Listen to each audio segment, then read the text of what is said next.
In the heart of South America, where the lush green of the Amazon meets the relentless tides of the Atlantic, lies a land shrouded in centuries of intrigue and conflict. Welcome to the Essequibo, a region where the echoes of colonial ambitions still resonate in the modern geopolitical landscape.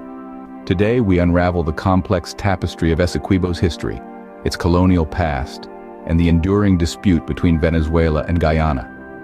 Join us as we journey through time and territory in Essequibo, a tale of rivers, rivalries, and rights. Our story begins with the Essequibo River, the lifeblood of the region. Stretching over 1,000 kilometers, it's not just a river, but a symbol of untamed beauty and natural wealth. But what secrets does this majestic river hold? As European powers cast their gaze across the New World, the Essequibo became a pawn in a grander game of imperial politics. The Dutch, along with the British and Spanish, made their presence known in this new land. The narrative of the Essequibo region begins in the early 17th century, with European powers casting their eyes towards the New World's untapped resources. The Dutch, known for their maritime prowess, were the first Europeans to establish a foothold in the area. By the mid-1600s, the Dutch West India Company had set up trading posts and plantations, exploiting the region's resources and trading with the indigenous populations. This period of Dutch control laid the foundations of the region's demographic and cultural landscape. Dutch influence permeated through architecture, agriculture, and the very names of places. However, this era was also marked by the brutalities of colonial exploitation and the transatlantic slave trade, echoes of which resonate in the region's cultural memory. The tides of European geopolitics turned in the late 18th century, and the Essequibo region, along with the rest of Dutch Guyana, found itself caught in the crosshairs of the Napoleonic Wars. The British, emerging as a dominant colonial power, seized control of the Dutch colonies. The Treaty of London in 1814 formalized British rule, birthing the colony of British Guiana, which included the Essequibo region. Under British rule, the region underwent significant changes. The British introduced new administrative systems, expanded agricultural production, and continued to exploit the region's natural resources.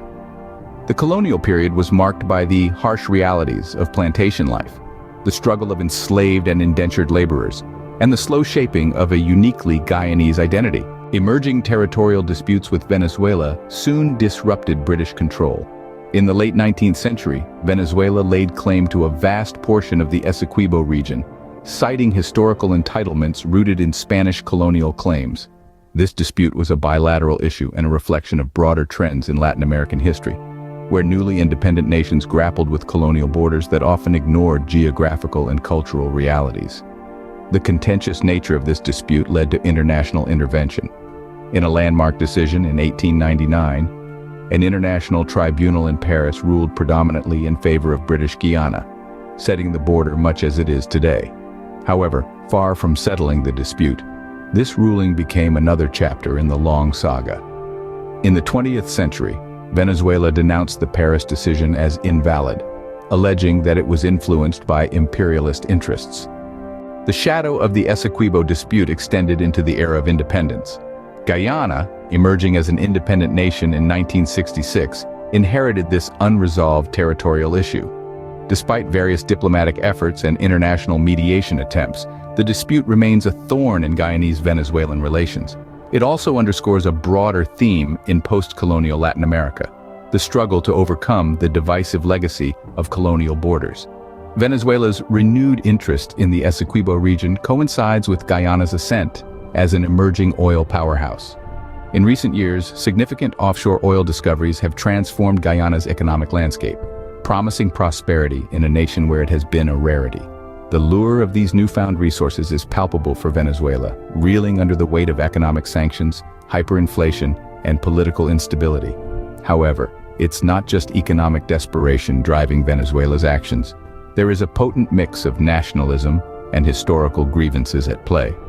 On Sunday, the 3rd of December, Venezuelans approved a referendum called by the government of President Nicolas Maduro to claim sovereignty over the oil and mineral-rich piece of neighboring Guyana. The disparity in military strength and population between the two nations adds a stark dimension to this conflict. With a significantly larger population and military, Venezuela could pose a formidable threat to its smaller neighbor. The prospect of an armed conflict casts a long shadow over the region, raising concerns among international observers and neighboring countries. As Guyana and Venezuela continue to navigate this complex legacy, the Essequibo region stands as a reminder of the enduring impact of colonial history on modern geopolitics. Its story is far from over, and its future will be a significant chapter in the annals of South American history. The Essequibo region, with its winding river and shadowed history, continues to be a testament to the enduring impact of colonial legacies and international rivalries.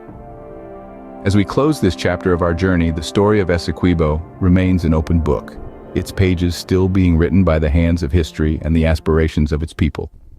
Thank you for joining us on this exploration of Essequibo, a tale of rivers, rivalries, and rights. If you found this journey through history and geopolitics as fascinating as we did, please like, share, and comment below with your thoughts. Until next time, keep exploring.